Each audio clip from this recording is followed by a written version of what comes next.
how Iran's leader was killed. This is going to give us the context of why the whole thing is happening in the first place. I'm not going to lie, I don't know why it's happening. I just know that someone died. I don't know how they died. I don't know why they died. I don't know. Let's just watch it though. It's roughly 6 a.m. in Israel. A series of fighter jets takes off, armed with long-range high-precision missiles. According to CIA and Israeli intelligence, a significant portion of Iran's leadership has gathered here, in a compound in Tehran. Among them, Ayatollah Ali Khamenei, the country's supreme leader. 2 hours and 5 minutes after the jets took off, Israeli missiles strike the compound.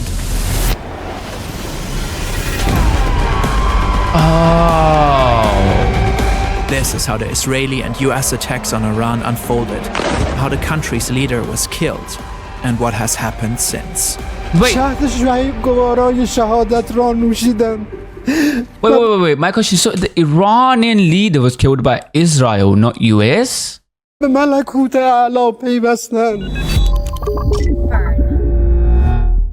the time this video is published, new details might have emerged. The US, Israel, and Iran have a long history of tensions. Until 1979, Iran was an authoritarian monarchy ruled by Shah Mohammad Reza Pahlavi. He was supported by the US. When his regime was overthrown in the Iranian Revolution, Ayatollah Ruhollah Khomeini took control of the country and founded the Islamic Republic. He was determined to transform Iran into a country ruled by Islamic law. Khomeini abandoned the former Shah's pro-Western stance. The US and its close ally Israel were declared sworn enemies. Especially the opposition of Israel became a strategic and ideological goal.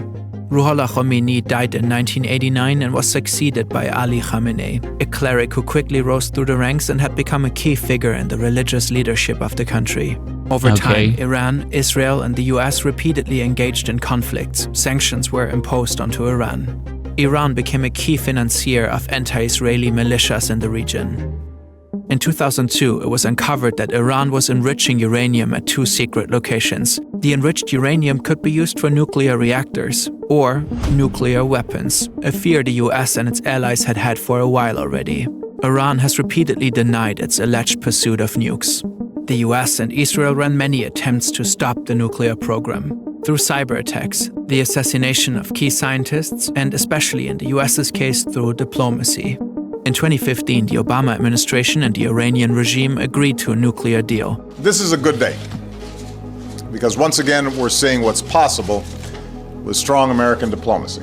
Under the nuclear deal that we, our allies and partners, reached with Iran last year, Iran will not get its hands on a nuclear bomb. However, in 2018, President Trump pulled out of the deal. The fact is, this was a horrible, one-sided deal that should have never, ever been made. Ever since, relations have tensed up. In 2025, in the midst of new negotiations, Israel and the US launched a series of airstrikes on Iran using bunker buster bombs. 3 Iranian nuclear sites were heavily damaged. In the same year, Iran plummeted further into an economic crisis. The currency crashed, food prices soared, people grew frustrated. By the end of 2025, mass demonstrations erupted across the country. Peaceful protesters and rioters called for the end of the Islamic Republic. Trump called for an uprising of the Iranian people against their government, saying help is on its way. But the regime brutally cracked down on the protests. It shut down the internet across the country. For days, little to no news made it out. In the end, thousands of people were killed. 50,000 reportedly got arrested. The US began to build up troops in the region, with Trump repeatedly threatening Iran. On Thursday, February 26, there was a last-ditch diplomatic effort between the 2 countries in Geneva. To no avail. Saturday, February 28, around 9:40 a.m. in Tehran, Iran's capital. This government compound is not far from Hua Square. It reportedly houses offices of the Iranian presidency, Iran's National Security Council, and the supreme leader. Since 2025, the US has apparently gained specific insights how Ayatollah Khamenei and the Islamic Revolutionary Guard Corps communicate and move while under pressure. Reportedly, the CIA has tracked Khamenei for months. They've mapped his whereabouts and studied his patterns. They're confident he's here today, and they learned of a meeting of top Iranian officials on site. The US and Israel originally intended to strike at night under the cover of darkness. But they reportedly moved their time of attack. this opportunity was too good to miss. Suddenly, Israeli missiles hit the buildings. During impact, several national security officials are in one of them. Supreme Leader Khamenei reportedly in another. Afterwards, satellite imagery shows heavy damage to the buildings. Black smoke is rising. Geo-confirmed footage recorded here also shows massive amounts of smoke in the area of the compound. A picture taken here, too. Ali Hosseini Khamenei died in the attack. Also killed, Suyid Abdorrahim Mousavi, Chief of Staff of Iran's armed forces. Ali Shamkhani, head of the National Defense Council. Muhammad Pakpour, Commander-in-Chief of the IRGC. Aziz Nazerzadeh, Defense Minister. According to Israeli news, a total of 30 senior Iranian officials were killed in just half a minute in the opening strike. Wait. I know they're probably going to explain it, but then who is doing all the attacks from Iran's side if everyone's dead? The operation was dubbed Roaring Lion in Israel and Epic Fury in the US. It has been planned for months. Masoud Pezeshkian, president of Iran, however, survived. Ali Larijani, secretary of the Supreme National Security Council, vowed Iran would fight back and assured continuity of governance. The strike on the government compound was just one part of the operation. Afterwards, Israel reportedly take out Iran's air defenses, especially around Tehran. In a third wave, Israel deploys roughly 200 fighter jets, bringing much of its air force into Iran. The goal is reportedly to destroy as many Iranian missiles as possible, as fast as possible. The US reportedly joins in about 30 minutes after the attack on Iran's leadership. According to the New York Times, their attacks focus primarily on targets in eastern Iran, far away from Israel. Wait, so the whole reason why they did it is because Iran was lying about the nuclear bomb. They were scared that they would at one point just not use it. That's the reason. They also attacked the Iranian fleet. Reportedly, US warships fired Tomahawk cruise missiles at Iranian targets. American ground forces use artillery rocket systems. Several military and command centers in Tehran are hit by Israeli airstrikes.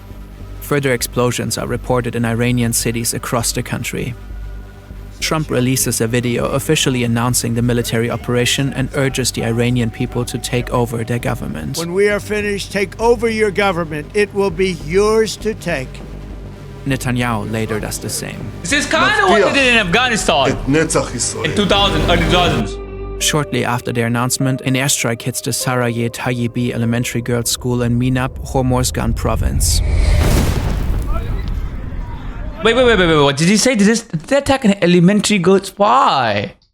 Shortly after their announcement, an airstrike hits the Sarayeh Tayyibi Elementary Girls' School in Minab, Hormozgan province. Why the kids?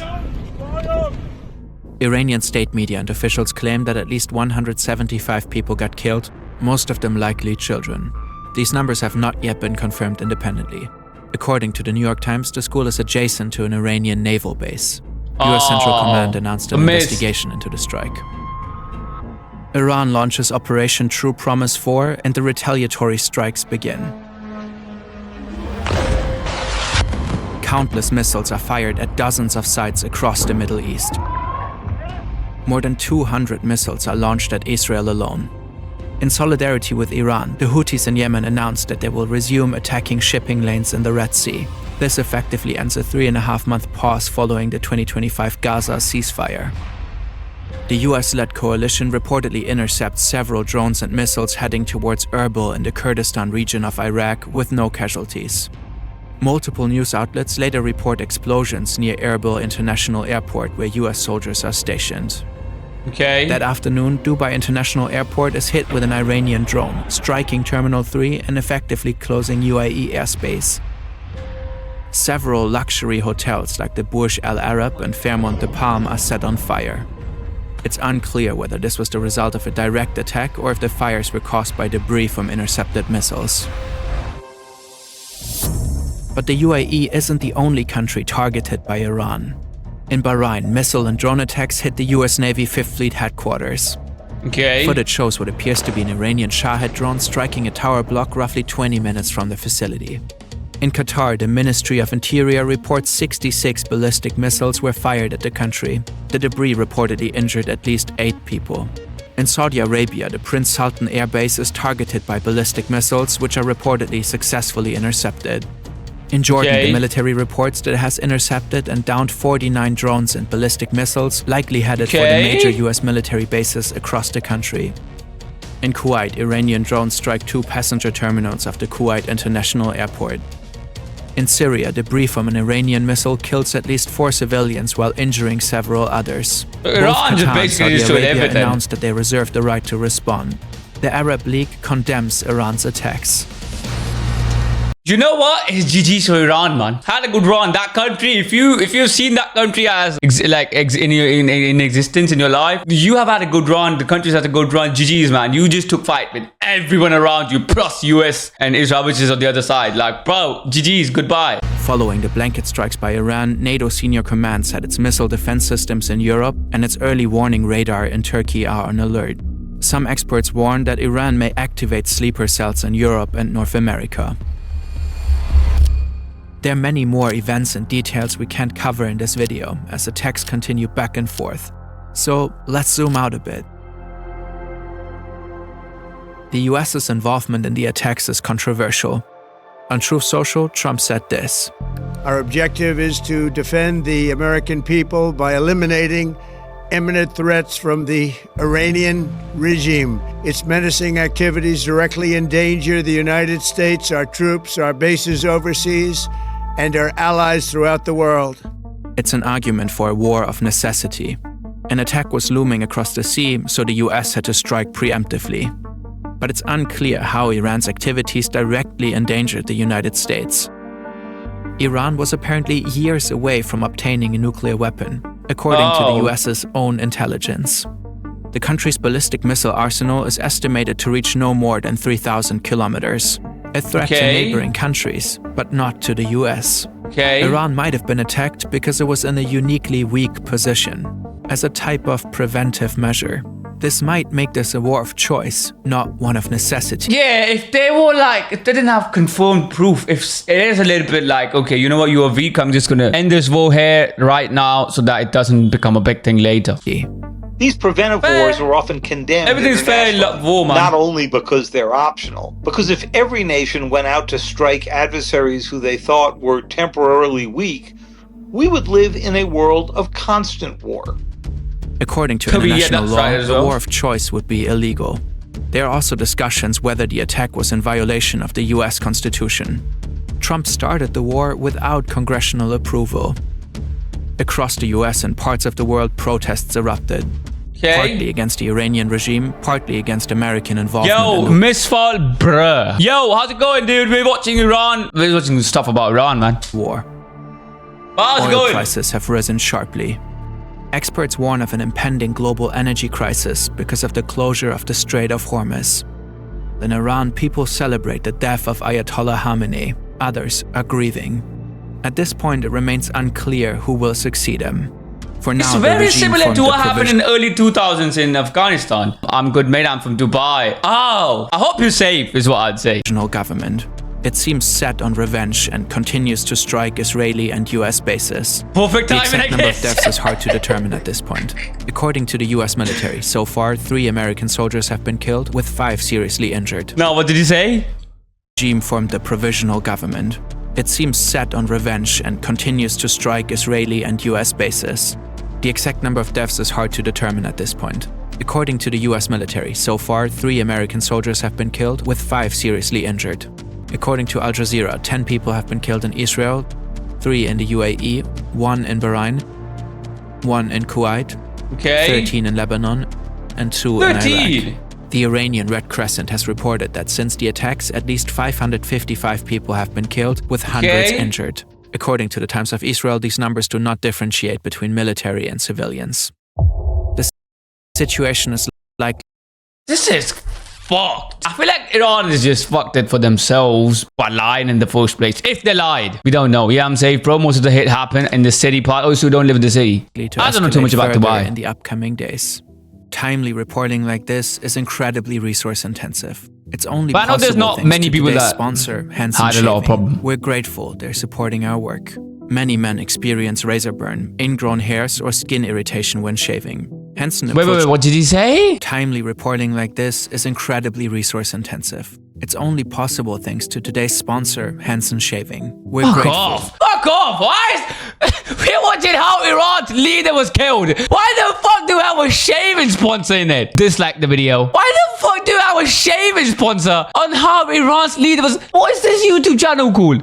Fun. Okay, I'm not gonna call them dumb. You lot are great, man. Experience razor burn, ingrown hairs, or skin irritation when shaving. Henson approached the problem from an engineering perspective, researching what actually makes a shave more precise and skin-friendly. The result is a sleek, long... Just as bad as just getting bombed, right? It's just as bad. What would you rather pick? Having razor bombs or getting bombed? I'd rather get bombed. Bombed, by the way, not bombed. Like, I'm not in the arse or anything like that. That's not what I said.